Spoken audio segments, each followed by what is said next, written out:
Check! Anong oras na? Alas 8 ng umaga. Yes, kakatapos ko na mag-breakfast. Maaga ako nag-almusal ngayon. So, eto na.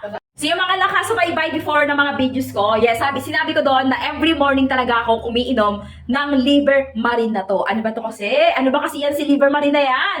This one is a supplement. Again, supplement po ng ating atay. Ayan, hindi po siya gamot. Okay, it's not a medicine. Supplement po ng ating atay para mapanatiling healthy. Sa isang pack, meron na siyang 30 capsule na talagang isang buwan mo siyang iinumin. So, every morning ako umiinom. Grabe. 1, 2, 3, 4, 5, 6. Bali, 6 na po ang nababawas dito. 3 days pa lang po akong nainom nito, mga pangga ko. Ayan. Pero, yung resulta, unti-unti ko na siyang nararamdaman. Promise. Talagang everyday talaga akong nagpupups. Every morning, nagpupups na ako. Ayan, naka-discount share ko kayo. Kung gusto niyo yung ganyang protection and healthy atay, gusto niyo maging healthy ang liver nyo, ito lang ang inumin nyo.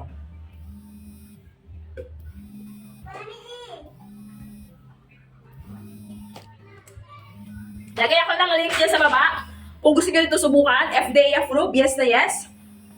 Talagang highly recommended to mga pangga ko.